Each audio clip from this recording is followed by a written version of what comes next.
Boom, boom, boom, boom, boom, boom, boom, boom, boom. Unexpected live. I figured I said that there's a chance that I may go live, so I figured why not? I might as well do it. Um, it's a chill Sunday. I don't have much going on, and I wasn't able to live stream after the game yesterday. And with the news and everything going on, I figured I might as well pop on here live, talk to the people, and let's just have a chill session, see what happens, see what conversations come about. Give it a second for everyone, for a few more people to join to see who's going to join live. Um, yeah, this is just for us to talk, vent if needed, because of everything going on with this team and the health and safety protocols and everyone that we have out. Yeah, yeah. So I just wanted to chill with you guys, talk. I missed that live interaction. And since we didn't get to have it after last night's game, I figured I might as well pop on, man. So yeah, I'm gonna come to y'all comments here in a second.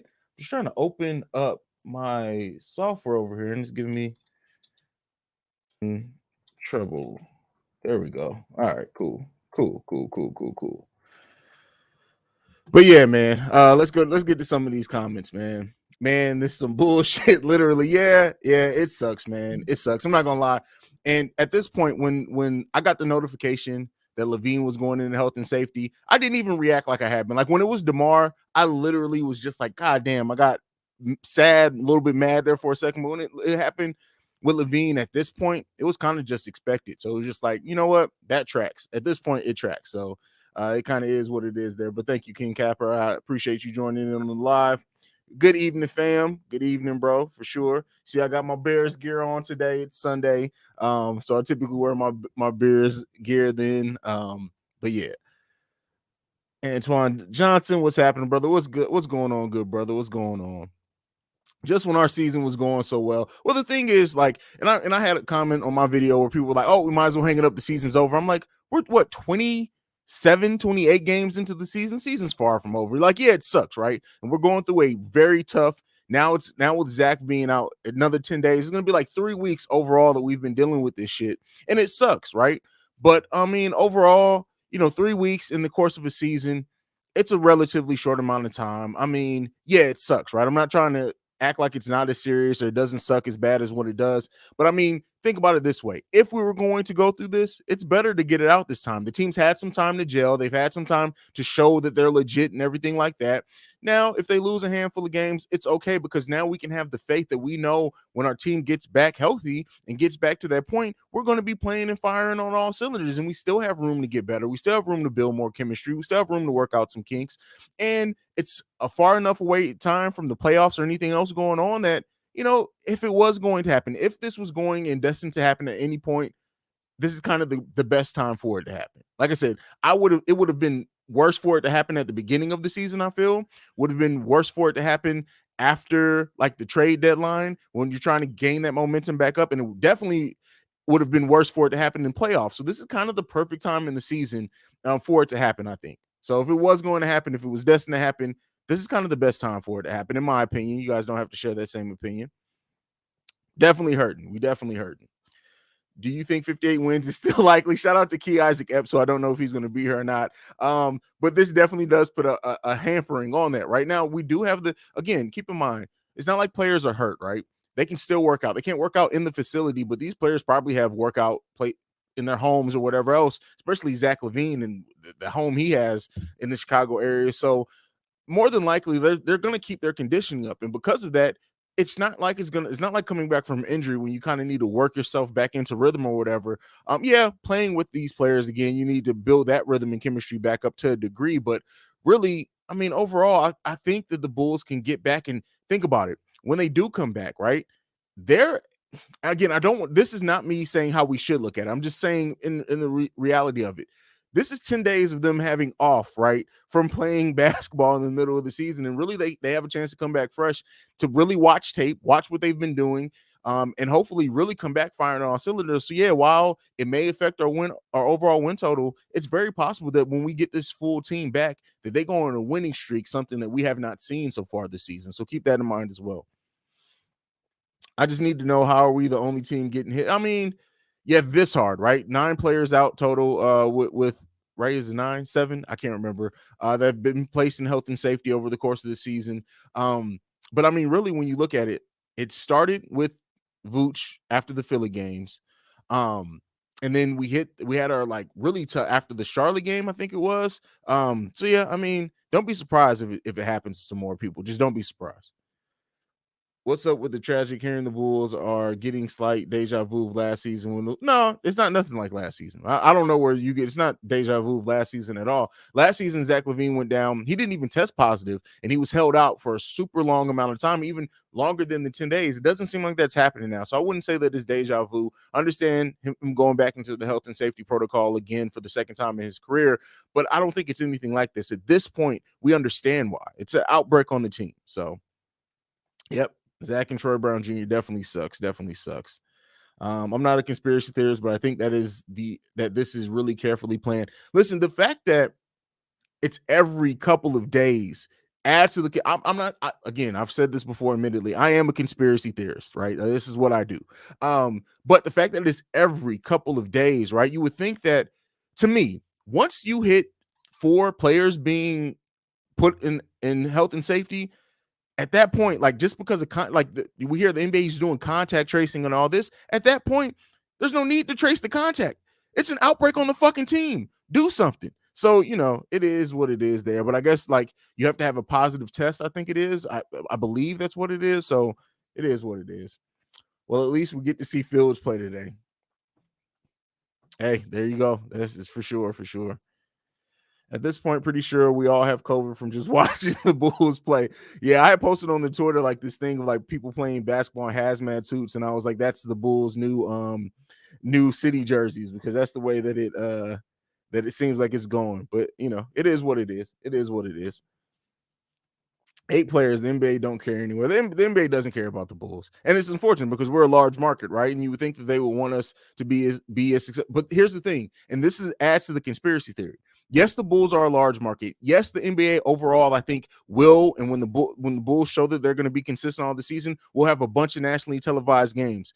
But the fact that the Bulls don't have a bunch of nationally televised games this season, I think adds to the fact that they haven't moved quicker on this. If this was the Lakers, if this was the Warriors, if this was another team that had like 2 games televised every week on national TV, they absolutely would have did more and acted more fast than what they have. That's my own personal conspiracy theory. But again, even though the Bulls are being good, even though they're in a large market, we don't have a lot of televised games this season. And because of that, it's like, okay, well, yeah, if it's going to happen to any major market team, let it be the Bulls. We didn't give them a lot of nationally televised games because we didn't believe in their offseason. We didn't think the team was going to be this good, and they've sucked for so long. But if this was a team that had I said 2, had at least 1 nationally televised game every week, I guarantee you something more would have been done, because that right there, once people and fans start tuning out with their money, and they don't get as much viewership, I guarantee you the NBA would have acted a little bit faster. Guarantee that, 100%.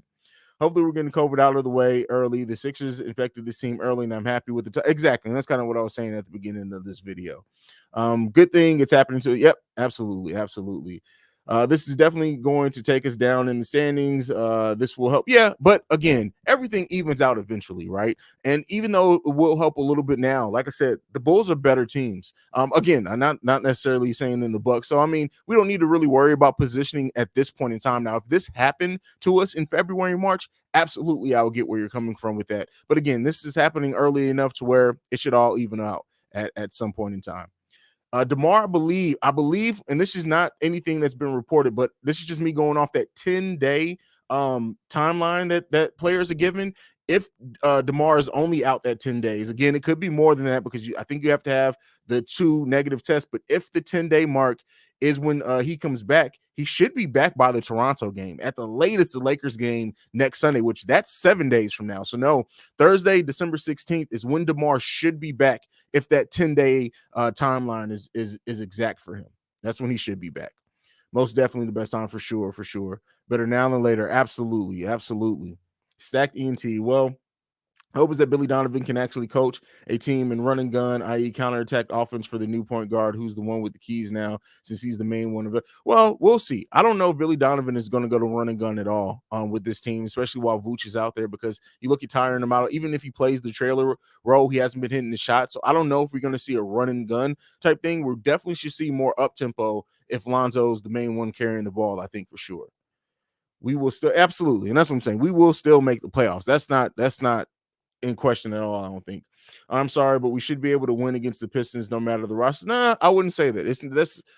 You never know. I would tend to agree with you, right? I would tend to agree with you, but this is the NBA. Anyone can beat anyone on any night, right? That's any night. That's regardless of if you're fully healthy or not. We see so many upsets of teams that beat teams that they shouldn't over the course of the season. But with that being said, on top of that, you have a team that hasn't, like, this combination that we're going to see hasn't played a lot of minutes together. So because of that, you never know what's going to happen. But, we're Bulls fans. We should believe our team is going to come out with the victory. One question is the situation and thing for the Bulls and its fans to see Lonzo can be with the reins of his offense in his hands now.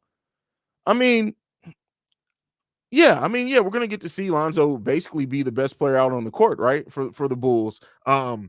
And see what he can do. Like, you would think a lot has to go through him at this point in time, and we'll see. That remains to be seen. I've said before, like, Lonzo's always been on teams where he has not been the primary guy. So, this is going to be a flash in the pan, though, because, like I said, by the next game, this is going to be a one-game thing. By the next game, we should have DeMar out there again. So things kind of go back to more similar like that. Zach LaVine, Troy Brown give the Chicago Bulls 9. I thought so. 9 players in NBA health and safety. At this point, we have, counting Javonte and Kobe coming back next week, right? That's what changes it, because I read something today that said that they may be available by the next game. At that point, we're down to 7 and 11 players available. So, we'll see what happens with that. I think the NBA will give the Bulls some type of sympathy, consider 70% of her. Again, not nationally televised. They don't give a shit. That's what I think. They don't give a shit because we're not nationally televised. That's what happened. It not only you got to hit a couple of things. You got to be a big market. We hit that. You got to be winning. We hit that. But the key thing is it's nationally televised, because you got to think about it. People who've bought tickets, those tickets are already sold. So the teams are going to get revenue based off that. The NBA is already going to, I don't know what percentage of, like, tickets in stadium the team gets revenue off of. Those are probably already sold at this point. They're getting that money. The key thing is the ad revenue dollars, right? And with nationally televised games, that viewership number is important. If you have a team that's supposed to be nationally televised, that 9 of their players are out, guess what people are going to do? They're not tuning in. And because that's not impacting what the Bulls have going on, I think that's why we're seeing the NBA not act as fast as what they probably would have with some of the other teams. I'd be surprised if Kendall Gill and Purdue get COVID next. And we've seen Stacey King get it, so anything's possible. Anything's possible. Bulls emergency player draft requirement: can warm bench. Man, Levine and Brown joined DeMar DeRozan, Kobe White, Javonte Green, Matt Thomas, Derrick Jones Jr., Ayo Dosunmu, Stanley Johnson as players. God damn, that was a mouthful. That was a mouthful, bro. And Bulls broadcasters Stacey King and Bill Winnington are also home in isolation due to the league's protocols. That's just bananas, bro. There's not been a franchise as impacted by health and safety as what we have ever. Since the health and safety protocols have been in place, ever. We are the most impacted by it since this has been in place. Like this, that's just, those are just facts, right? Those are just facts. This is crazy for real, but I believe the Chicago Bulls are going to bounce back. Oh, yeah. They're absolutely going to bounce back. They may bounce back even harder than what they do. Are you going to tune into Justin Fields tonight? Absolutely. I'm as big of a Bears fan as I am a Bulls fan. I just don't cover the Bears because they stress me the fuck out. Like that's what it really just boils down to. The Bears have stressed me out. My 35 years on this planet, almost all 35 have been stressful ass years, right? We had the year we made the Super Bowl, which I didn't think I'd see in my lifetime. We've had winning seasons, but at the end of the day, more times than not, the Bears have fucking stressed me the hell out. So it is what it is there. Vooch has to get it together. He's getting roasted. Vooch, but I trust Vooch is going to get it together. He's been too good for too long, right? And the thing is that we do have to, at some point, right? If he doesn't, we have to realize that he may just be only he's 31 years old. And while that isn't I'm older than him, while that isn't old in real life, again, big players, that's more weight on your knees. It's more weight on joints. Humans aren't supposed to be that goddamn big. So because of that, like and I don't want to cause a panic or anything, but we may just be seeing a player who's starting his decline. That just may be the reality of it. And if that's the case, at least we're not attached to him long term, right? He has one season left after this season. If that ends up being the case, we also have Marco Cook possible. Marco developing. We'll see what happens with Cook. You know, if he is on the decline, it's not the worst thing that could happen to the Bulls. It's not. And DeMar been better than advertised. Lonzo, we have Lonzo and Zach LaVine. Zach LaVine is going to sign his extension, and we'll have those two as the pieces to build around for probably the next 5 years.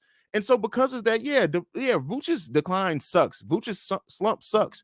I do think he's going to work himself out of it. But if he's going to start on his decline, let me ask you this. Would you rather had us sign DeMar and he started on his decline this season and us get a player that wasn't as good as what he was the previous season, or Vooch, a player who only has one year left on his contract, if he is declining? I'm not saying that he is, but if Vooch is just on the decline, again, I don't think they trade him next year, but that a $22 million expiring contract next year could be a trade, especially for people like AK and Eversley. So, I mean, worst case scenario, I'm not calling for Vooch to be traded. I'm not saying he's not going to work out a slump. I'm just saying if it is the worst case scenario and Vooch is just on the decline in his career, it could be worse. It could be DeMar. And then we're stuck with him for 3 more seasons.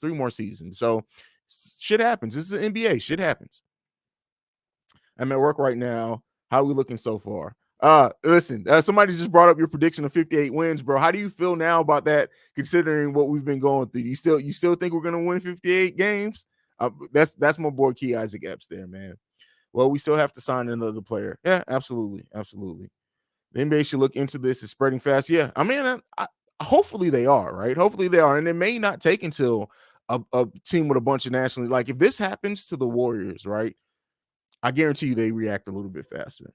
We need bodies to fill our roster for sure. Lonzo won without LeBron. Trust me, don't say. First of all, listen. I love that fans of the Ball family have come to this team and they really love this team. But we got to stop. Like Lonzo won with he won, but what did he really accomplish? Right? I'm not saying that he's terrible. I'm not saying anything like that. But again, we got to understand that sometimes you got to put your fandom to the side and be realistic. And fans of just the Ball family are so unrealistic sometimes that and I'm not saying this in the case of Lonzo, like Jello, for example. Like people are just like, get him out of the G League. He should be the face of this. That motherfucker can't play a ball in NBA basketball. He can't. I don't give a fuck if y'all get pissed off me about it or not. Jello is not ready for NBA basketball. He's much like Steph Curry's career started off. I'm sorry, not Steph. Seth Curry's career started off. He had to go away for a while, add to his game, improve, and then come back, and now he's a contributor. And the fact that ball family fans, right? Not basketball fans, but fans of just the Ball family think that he's just going, like it's just him not getting the correct opportunity to come on, man. You gotta be more realistic with that. It's not just about the opportunity. He is not ready right now, and that's fine. That doesn't mean that he can't turn himself into an NBA player, but he's not an NBA player right now. It would be us though. I'm not worried. Exactly. Vooch can't jump. He hasn't been able to jump his whole career, but he's been good and contributed his whole career. Last king of Chicago teams. What's up, fam? What's going on, bro? Thank God for marijuana because of the Bears. Listen, marijuana, tequila, bourbon, like it's so much shit that's gotten me through my 35 years as a Bulls fan, man. It's unhealthy to be a Bears fan. I mean, it is what it is, bro. Watching the Bulls games is not the same without. It's not at all. Like, so for those who have League Pass, you can change between the commentary teams. And so when Stacey King was first out, I didn't know. And so I'm like, this is not the Bulls. Why does it keep saying this is the Bulls commentary team? This is not the Bulls commentary team.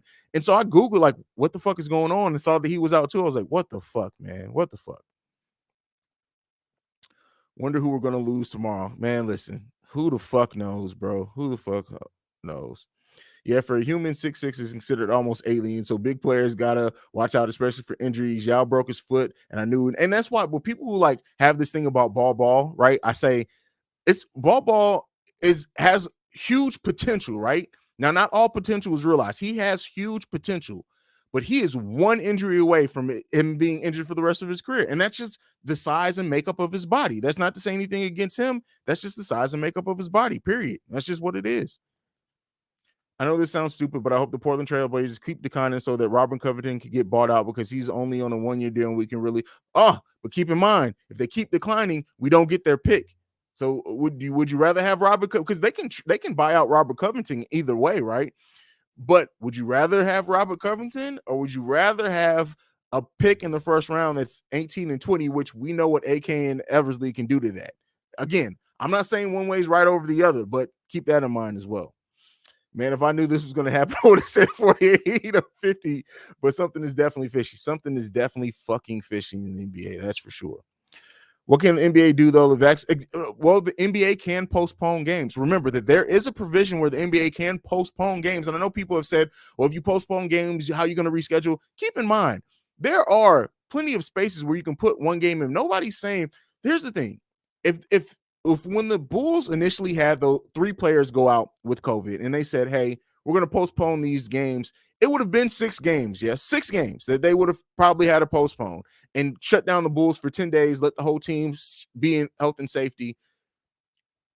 I'm not saying you could reschedule every one of those games, but again, to prevent a breakout, nobody's saying that. We know that the vaccine doesn't completely eliminate the chance to get it. But at the same time, you're not just putting NBA players at risk. You're putting fans at risk. You're putting refs at risk. You're putting team staff on risk. And because of that, you're putting all of their family at risk too. Though that's not hundreds of people. That's thousands of people you're putting at risk just over the course of 3 NBA games. So that's all I'm saying to that. Angelo Ball is Denzel Valentine. I hate to say it. Exact. Listen, and I'm not saying, but LiAngelo Ball has some potential. Like he has some things, but like the fans of just like fanatics, right? These are fanatics. These aren't just fans of the Ball family. Really think that he's like the next coming, and he's not. He's just not going to be. At the most, LiAngelo Ball is going to be a role player in the NBA. At the most, that's it. Give me a player, and I'm not saying that it's never happened, but usually, A, undrafted. B, signed to the Detroit Pistons. They took out a look at him, cut him. He's been on the Charlotte Hornets. Took out a look at him. He's stuck in the G League. Eventually, you can only say that people don't get a look at you so much before you have to realize it's the player. It's the player. There's no conspiracy against keeping LiAngelo Ball out of the league. And when people say things like that, there's no conspiracy. He's not ready right now. That doesn't mean he can't be, but he's not going to be the superstar that some people think he can be. It's not going to do it. It's just not going to happen.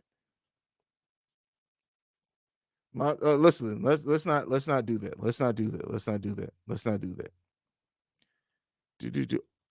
Listen, I didn't think about that, but we could lose Billy D to health and safety protocols, but at that point, they can probably hook him up with a live stream so he can still give the coaches some advice, right? What options should we consider for another 10-day contract? I wouldn't mind Harry Giles. I wouldn't mind that at all. I would not mind that at all.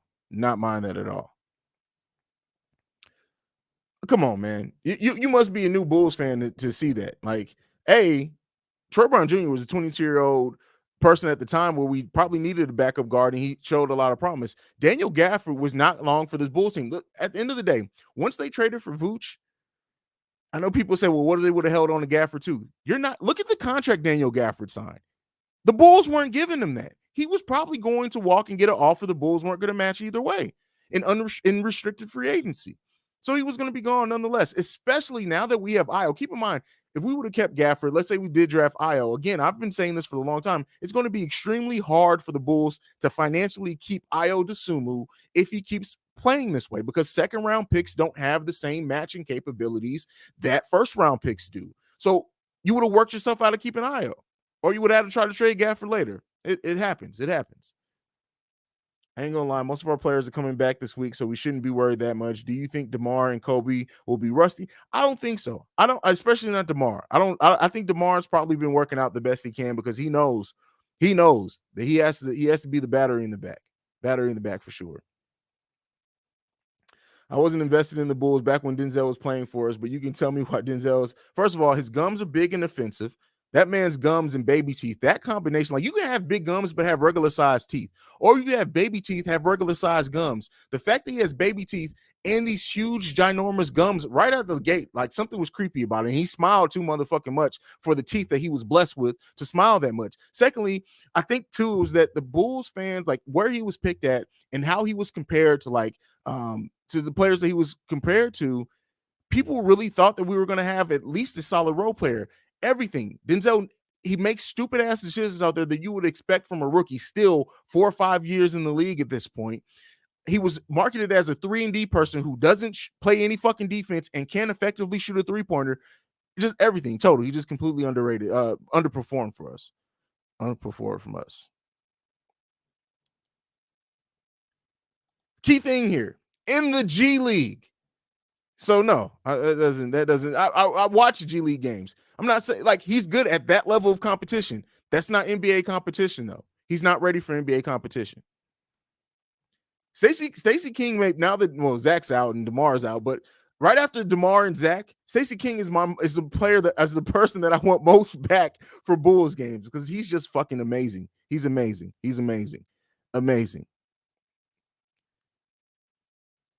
Again, you got to stop. People have to stop. This is so the sign of being offended by someone else, like not being able to have a conversation without assuming that someone has less knowledge than you just because that's a sign of the most immature and unintelligent way that you can have a conversation. To think that because somebody does not have the same opinion of you, that they must not see what you see. No, you just see something different. No, he's not good. He's not ready for NBA. That's period. That's period. And I guarantee you, I watch more basketball in a week than you watch in a month. And that's everything from European basketball to G League to everything. So no, Jello is not good. He's not good right now. He's not. And the fact that we're using a conversation of G League competition to try to gauge an NBA player's value, no, he's not good right now. He's not ready. Period.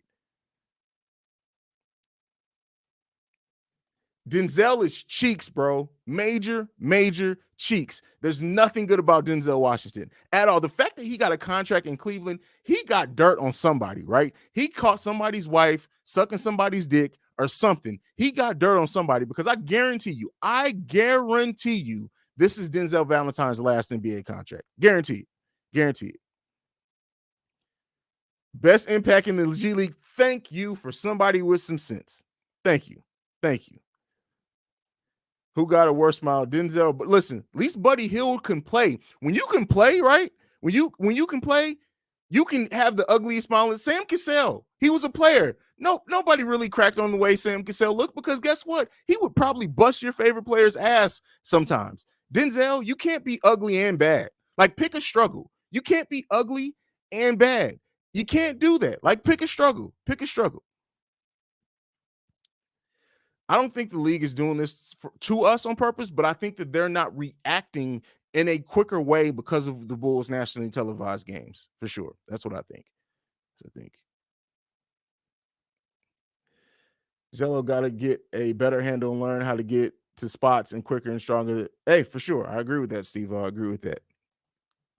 You're not good. I'm out. Oh, best impact. I guess you have about as much impact as Jello has in the league.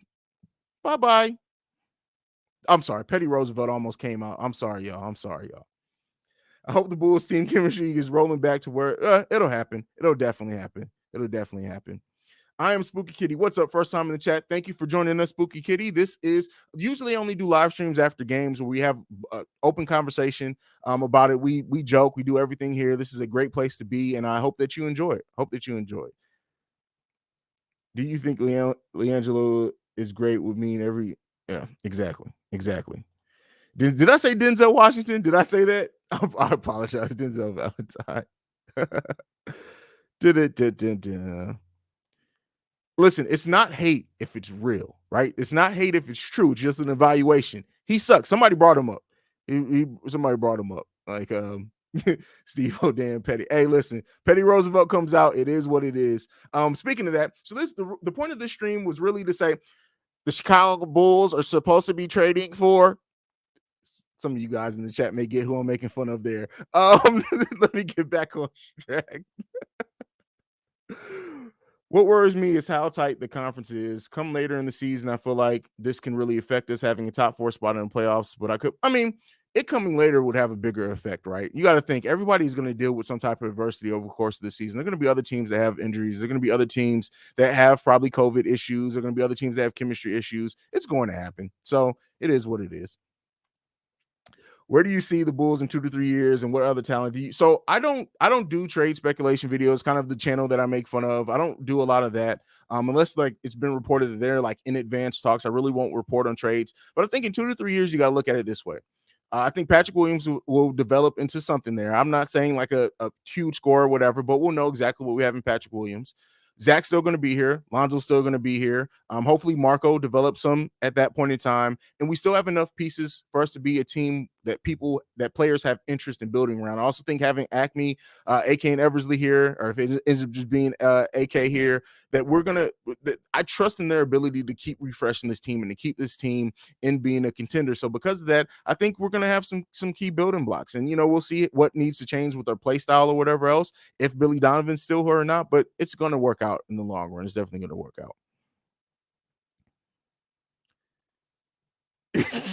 don't y'all be laughing at me. Oh man. Well, and see, the thing is that and I'll stop the comments for a second. The thing that for every Bulls fan who just wants to see the Bulls trade for all these players with big contracts, at some point you stop doing that, and then you wind up being the Lakers, right? You have to fill out your roster with a bunch of people at the veteran minimum, and we're seeing what that's doing to them. And they have one of the best players in the NBA of all time. So because of that, like you people who keep that.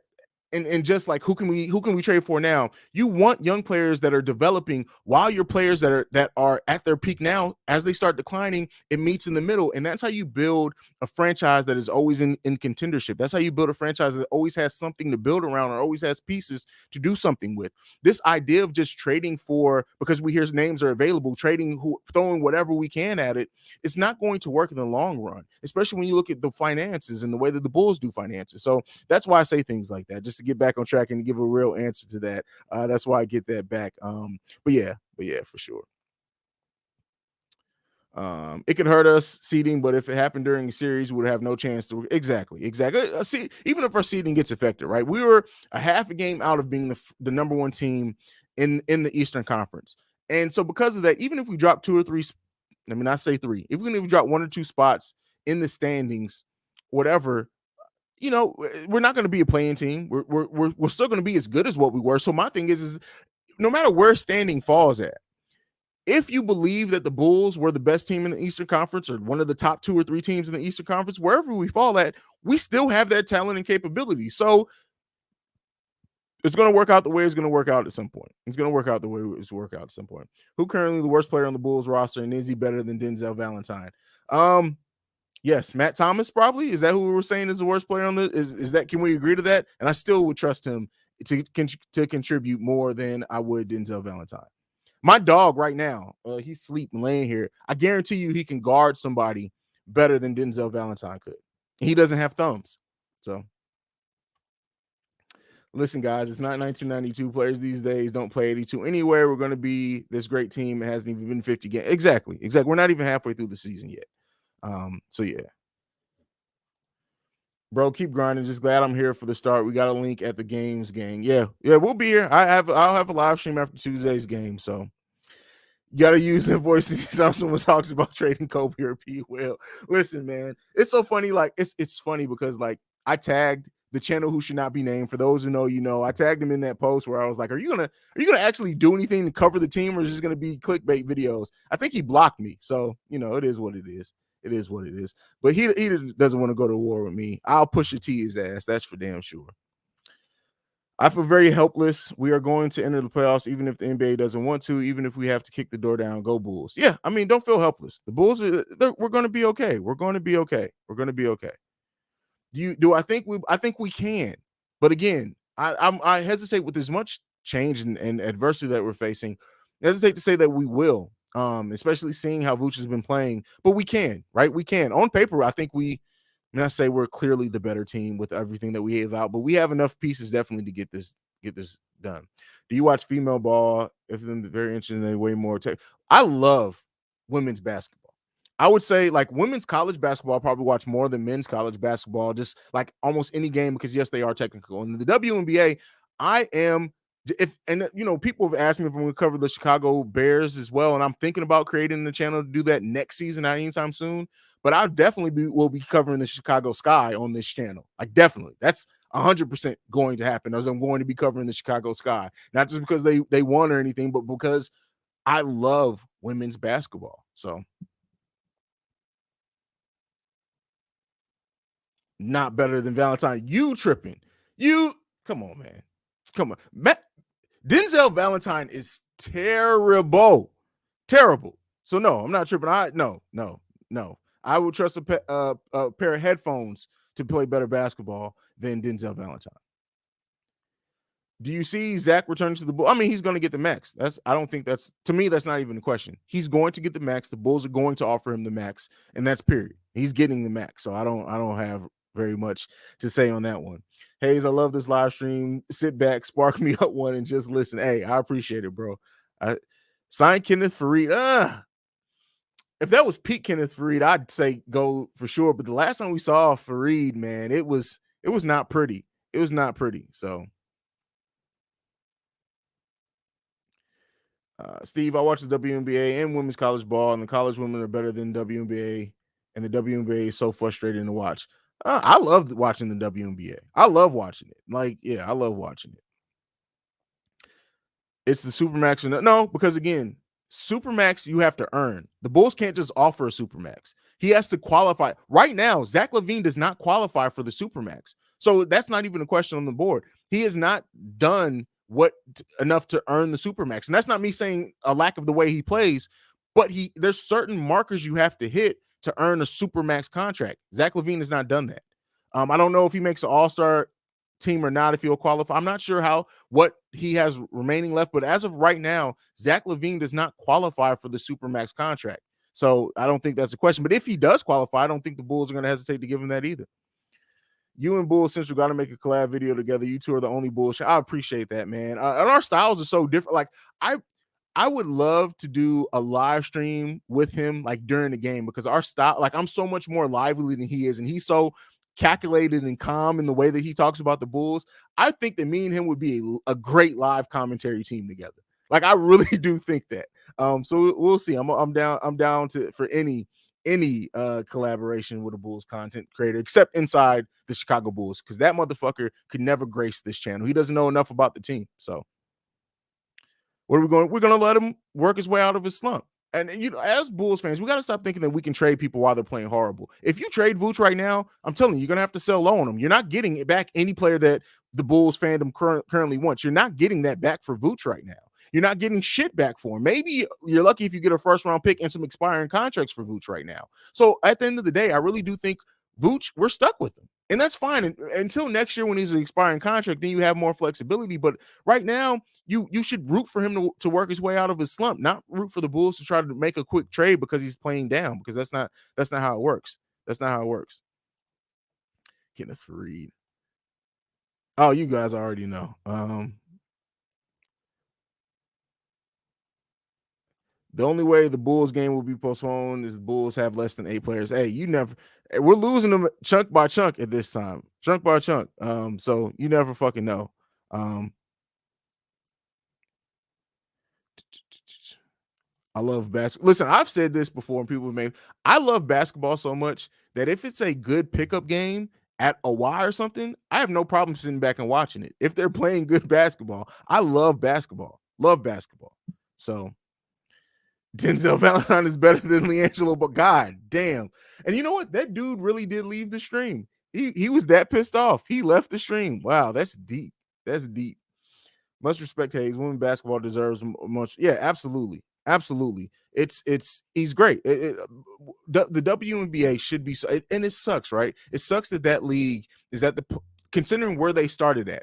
Now, had they attached it to NBA franchises or found a better way to subsidize it, it could have been even bigger right now. But I think the biggest thing that's hurting WNBA basketball is that they make more money overseas than what they do here. Now they did something to fix that gap, but women's basketball is fucking amazing. Like for people who like tech, who don't just look at box, like right, people who just like looking at the box score, just seeing the highlights and slam dunks and everything, they don't respect women's basketball. For people who like the game of basketball, the technical aspect of basketball, the X's and O's, the chess game that is basketball between coaches, women's basketball is definitely it. Definitely it. Shout out to you, brother, for calling out inside. Listen, and I don't even do it like my thing is that I've always said this about me personally. The way that I feel about the like he does not talk like go back, go look at his last 20 videos. He's never talked about how the Bulls players have played. He doesn't talk about games and stuff that happens in games. He doesn't talk about anything that somebody who actually has to watch the team talk about. It's always these headlines. It's always the rumors. It's always the bullshit. Some shit he just makes up personally, which I find as a slapper. The reason why I don't do the Bulls are reportedly interested in videos because it's free real estate, and I feel like that's easy. That's lazy. He's not a content creator. He's a content commentator. Those are very different things. People who sit back and have to actually watch the team and analyze are content creators.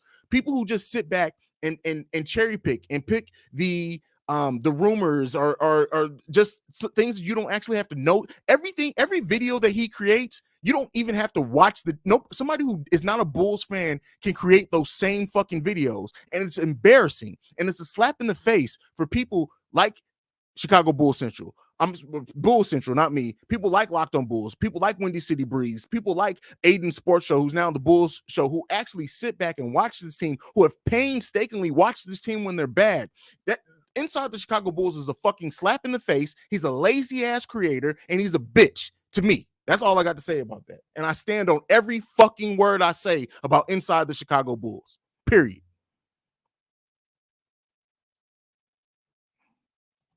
Denzel Valentine is better than Stanley Johnson. No, because Stanley Johnson can actually guard somebody. So no, I still don't believe in that. You can keep going. We will never make it until he put his head down a bit. I'm not sure what you're talking about, bro. And I don't mean that to say fun or anything. I got lost in the chat. If a team gives a player a max contract, does it increase the salary cap of the team? Yes. What? I'm sorry. What kind of question is that?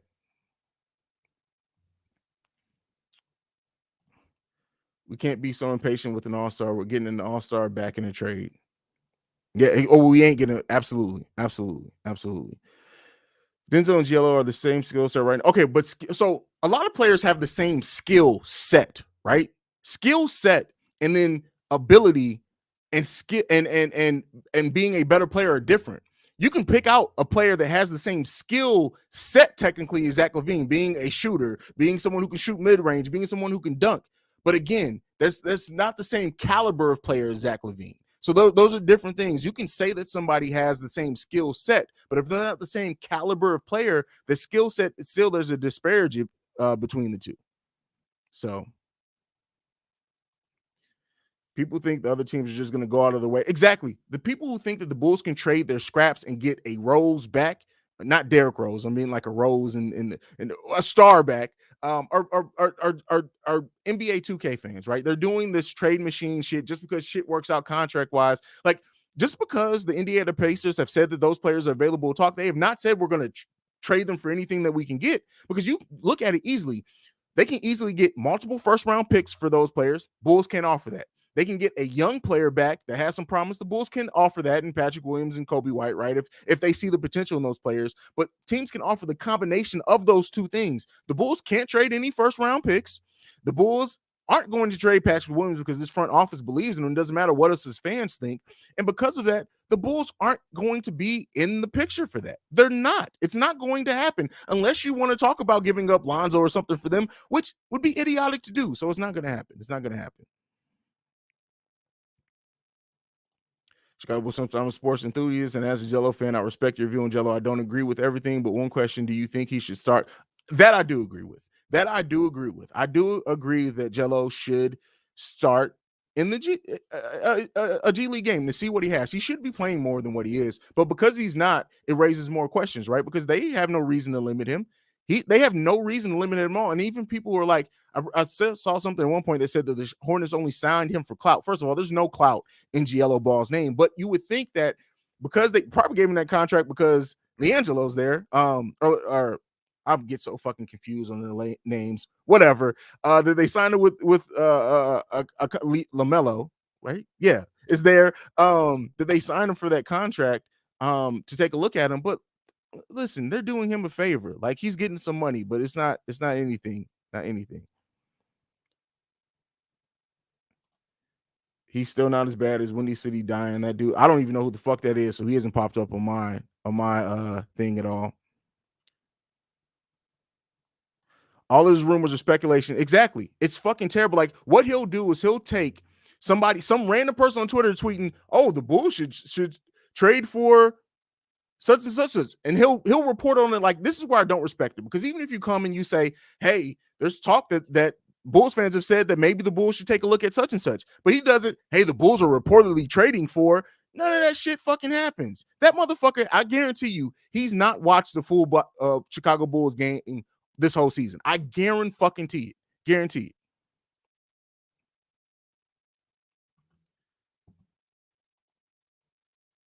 You want all the smoke from it. Listen, he doesn't know. It's no smoke in it. I just, as a fan of this team, as somebody who's literally painstakingly watched through 3 different rebuilds with this team and never turned away, right? Yes, I wasn't creating content then because I didn't have the confidence in creating content that people would actually watch me. But with that being said, I've watched all of those fucking games. Every game that I could get when the Bulls were fucking terrible, I was watching that. And to see somebody who boasts about being the number one, the biggest Bulls channel on YouTube, and I know for a fact you don't watch this fucking team, is a slap in the face as a fan. It's a slap in the face as a fan. And don't get me wrong, I'm not gonna. Here's me being transparent. There have been times where I've been tempted to do some trade rumor videos because it's easy real estate. They get tons of clicks. People who don't even watch the Bulls watch those videos because they just blind 2K fans, right, who just love hearing about trades. When I first started, there was very much temptation to do that, but I made the decision that the integrity of my channel meant too much for me for that, and the integrity as me being an actual Bulls fan. That bitch, I can't get with him. I can't get with him. Hell yeah, man. Those Jerry and Grin and Paul Zipser days were rough. Listen.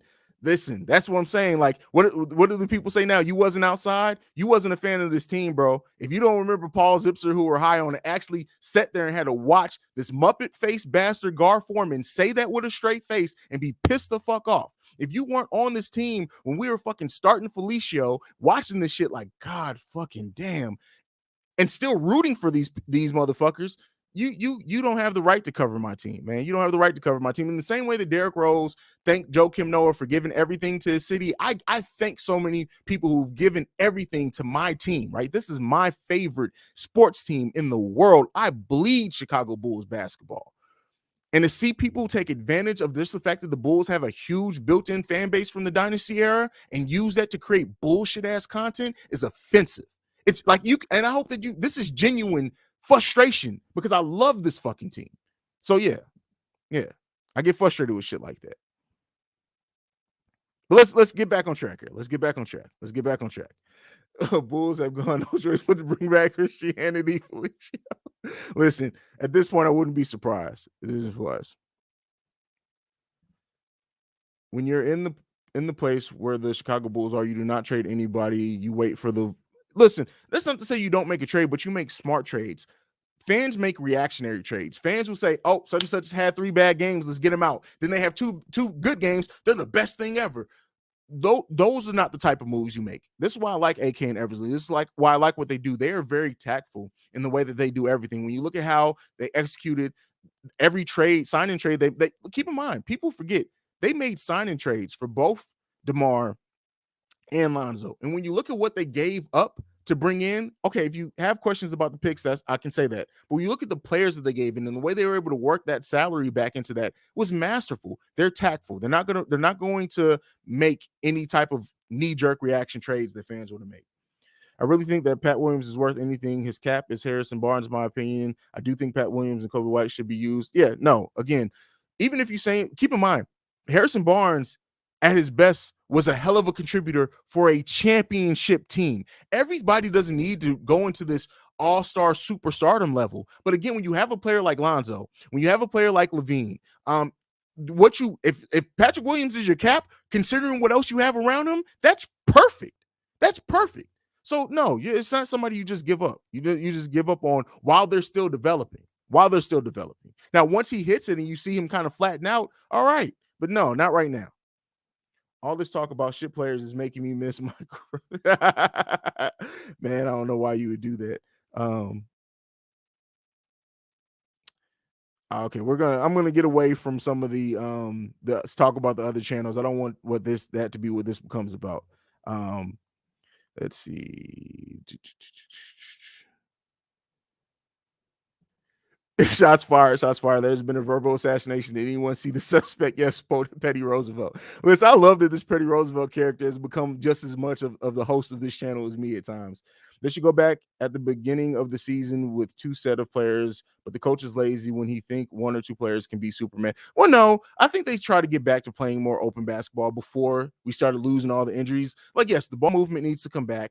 All that I agree with that. We do need to get back to playing more open basketball for sure.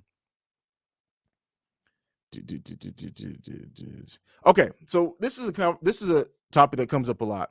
The only way that the Bulls can reacquire Thad Young is if he is traded to another team and that team buys him out, or if they trade for him specifically. If the Spurs just buy out Thad Young, we can't sign him. So I've theorized and said, hey, if the Bulls hear that the Spurs are actually going to buy out Thad Young, say, hey, throw him some expiring contracts and say, hey, we heard that you're going to trade him. We can give you some contracts that expire at the end of the season, so you're not taking on long-term salary, but at least we get our guy back. But, we'll see. We'll see what happens.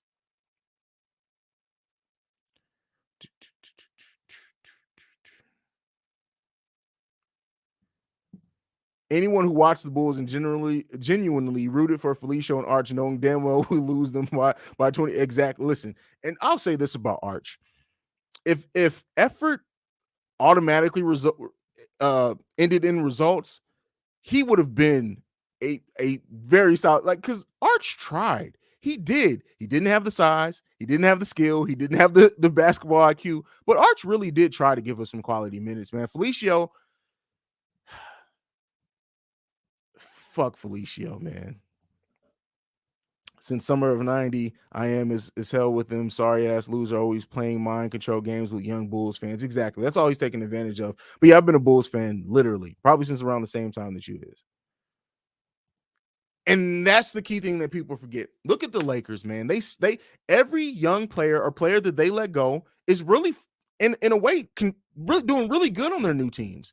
And imagine had they allowed some of those players, specifically like an Ingram. Imagine if Ingram, and I know they had to give him up. They gave him up for Anthony Davis. They did. So maybe that's a bad comparison. But you want to avoid, if you can, filling out your roster with veteran minimum players, because they're at the veteran minimum for a reason. Yes, some players will take the minimum to chase a ring, but like where the Lakers are right now is not good, man. It's not good. Bulls fans can be so damn hero with trade talks, understandably with our Bulls fan. Exactly. Bulls fan PTSD is a thing, but thank God we got AK and ME now, so that those 2K trade fans can see how it's actually done. For sure. Motherfuckers, you say, man, no. I remember when I was saying, when Derrick Rose is out, and I was saying the Bulls should start Marcus Teague because Marcus Teague has the best chance to simulate some of what Derrick Rose did. And I said that shit with a straight fucking face. What the fuck was wrong with me? But that's how much of a Bulls fan I am, man. That's how much of a Bulls fan I am.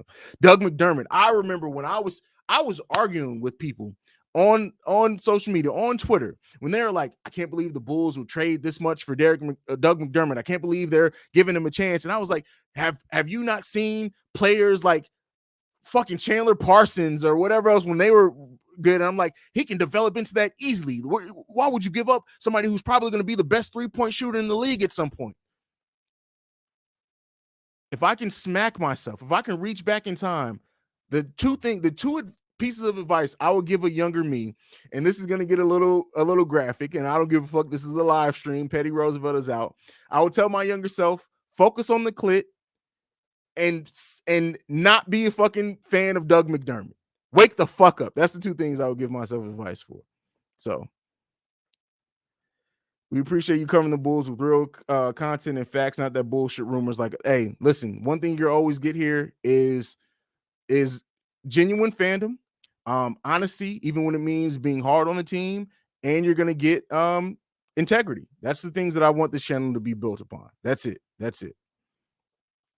Doug McDermott would help us at the power forward right now. You know what? The player that he developed into, I can't hate that, right? I don't think he will give you much in rebounding or defense, but he definitely would. He could help for sure. But I'm saying specifically when I thought, and I called him to be the next Kyle Korver, the next Chandler Parsons, the next, like, I thought the motherfucker was going to be not a star, but he was going to be really good. And he ended up being a role player, and that's fine. That's fine. Once this COVID shit is over, where do you think the Bulls will stand in the conference? 1 or 2? At 3. And I think at the lowest, right, depending on injuries and everything else, the lowest the Bulls could possibly go to me is 4. But I definitely think that they can get back to that 2 spot. And I don't think they're going to fall too far behind it, right? I don't think they will. This is why I love you and Windy City Breeze. You guys talk about the Chicago Bulls, not this rumor bullshit. Yeah. I don't do that. Crazy that we got to reminisce on the bad times because there's more recent. Listen, Bulls fandom PTSD is fucking real. It's real because, like, we have that inherent thing of not trusting our front office for so long. When you look at the way that the front office handled the draft, handled players, handled coaches at times, this front office was a shit show. When you go back and look at it, it was a pure, unadulterated shit show. And now we have better people running this team. So we got to work ourselves out of that PTSD for sure. Do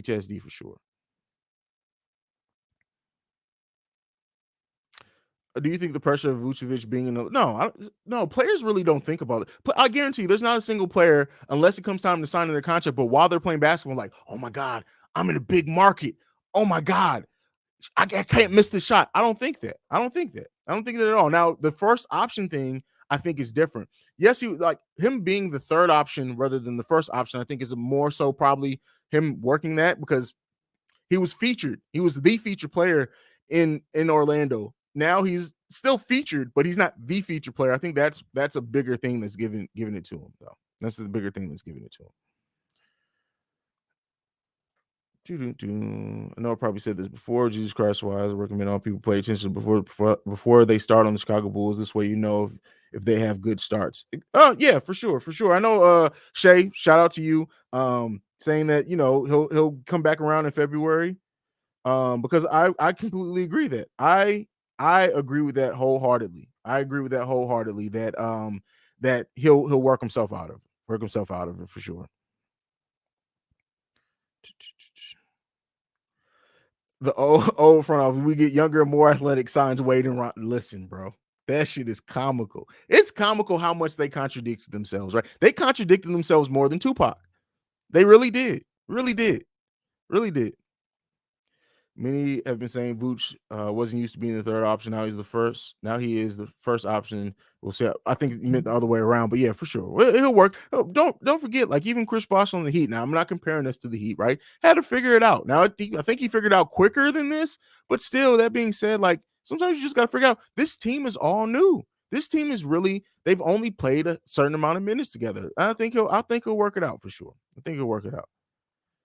It's been a healthy discussion. I'm gonna hop out. Respect to you from a Bulls fan. I'm out. All right. I hope to see you around, Stack ENT. I appreciate you, man.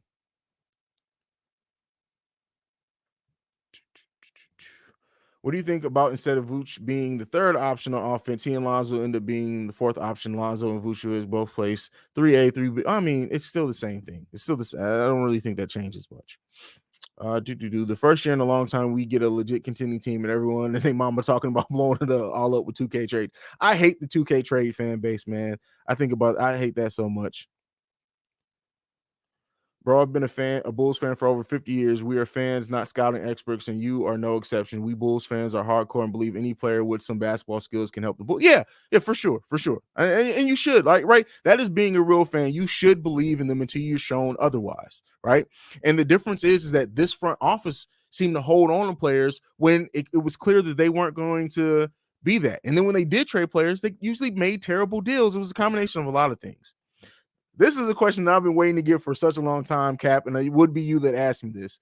What do you think about Fred Hoiberg? I think he struggled, but nothing is worse than Boylan. This is what I think. I think if they gave Fred Boylan, I'm sorry, not Fred Boylan, I mixed those. Fred Hoiberg, the young and more athletic team that they talked about, I think we would have seen a different Fred. I also think that instead of having, keep in mind, Boylan was his lead assistant. I think if we had a different basketball mind next to him, helping nurture him along, it probably would have been better. And I also think if Fred Hoiberg would have actually been an assistant on the NBA team for a couple of years first, then became the coach, and he kind of learned how to, because one thing that we saw with Fred too is the players didn't believe in him because he contradicted himself so much. He lied to the media flat out, like saying things like Joakim Noah asked him if he can come off the bench, and then Joe's like, no, the fuck, I didn't say that. When you say things like that to a player that means so much to this franchise and the lie gets proven, you're proven to be a liar, you lose the respect of so many people on this team, of fans of this franchise and everything else. Fred Hoiberg he was thrown into the deep end with a front office that didn't know what the fuck they were doing. I think if you give Fred Hoiberg a couple of different things, a front office that actually has a vision rather than just trying to piece shit together, I think he probably would have been more successful. Would he have been a long-term coach that was on this team for years and years and years? No, I don't think that, but I think he could have been more successful than what he was. Trust and believe Nikola Vucevic is going to kill the Pistons in 2 days. Listen, Shay, I'm going to hold you to that. And on that live stream, we'll see about it. We'll see about it. Garpax easily was the worst. So I put it more on Gar, and I've had a whole video for this. Paxson rebuilt this team to be a contender when he was just the GM. He did that. Paxson was a smart GM at some point. Now, sometimes people just lose touch when you do things for too long, so that probably happened with him. But Pax had a solid GM run here, and then it just went all completely left at some point. So, do you think? No. Here's the thing that I've always said: Tibbs should have been, to me, one of those coaches that you allow to try to coach through a rebuild. To me, now we saw what he did in Minnesota and things like that. But to me, I think we should have held on to him for a little while longer. That's just my thing. Again, another thing with that front office, they put feelings above anything else there. They lost. They fell out of love with Tom Thibodeau. Some reasons I understand, but shit happens. Can you rank the coaches the Bulls have had throughout history? Oh, that may be a good video to do, more so in the offseason. So I'll put a pin in that for the offseason.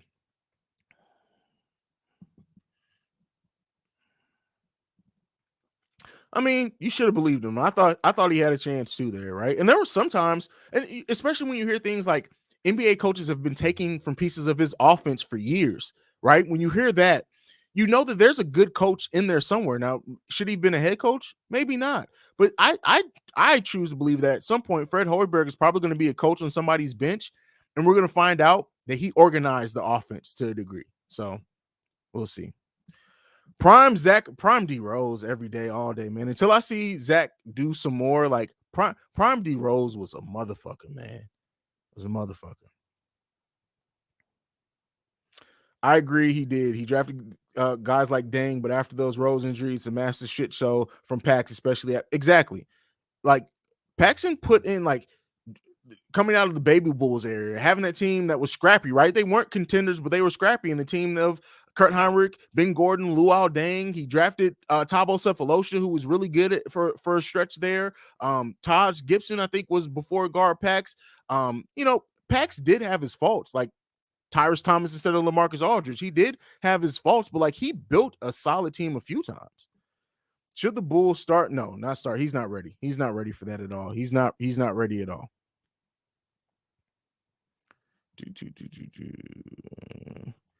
Tibbs seemed to have a pattern of coming in, have a great year right away, and then never reach that point again. Well, the Bulls' second year of Tibbs, right after the Eastern Conference Final loss to the Heat, the year that Rose tore his ACL and That was the lockout year as well. I think the Bulls were a better team that year. I think the way they played basketball, they were a better team that year. So I get what you're saying. And then even when you look at like us still having playoff runs with players like Nate Robinson and DJ Augustine, he was a good coach. He had better years than that. It was just he did reach a certain height that year, but there were circumstances why he didn't the other years. But I think we had some good teams as well. Every time I look at Jimmy Butler, I get so upset with Luol Deng because Jimmy had to work himself into the player that he is today in Luol Deng. Well, no, come on, let's not retroactively slander Luol Deng. Luol Deng had to work himself too. When you look at just the life that Luol Deng had before even basketball, don't say Luol Deng didn't work. Luol Deng had to work absolutely. He improved. Even being able to move to the four at some point when he was a three, Luol Deng absolutely added to his game and became a more complete player over the course of his career here. Let's not slander him. Yes, he didn't reach the height of a Jimmy Butler, but Luol Deng absolutely worked his off and got better while he was here. He wasn't the same player from day one to his best version of me. He absolutely got better over the course of that time, man. Come on. Don't shit. I won't. Not Luol Deng, man. We still never saw a true prime. No, well, as far you mean as age wise, but I mean when I say prime, I mean as far as the best version of him that we did get to see. But yeah, Derrick Rose, had he never had that injury, that's dangerous to think. That is a dangerous fucking thought for the NBA. Do you have any bold take for the Bulls this season? People might not see. I've said it before. I think that the Bulls can make the NBA Finals. I think that they can, especially if they end up patching their hole with what they need at the four. And then you think like Patrick Williams possibly coming back and playing a few minutes and being a defensive force off the bench. This team absolutely can make the finals. I think that. I think that. Prime D Rose 5+ year would have been goated, and we would have definitely won championship. I don't care what anyone says. Also, he would have unanimously been the second greatest Bull of all time. I agree with that for sure.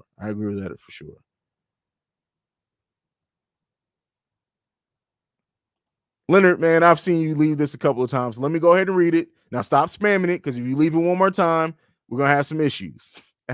I'm just talking shit. But yeah, okay. So you got your comment read. You see it, it's there. You see it, right?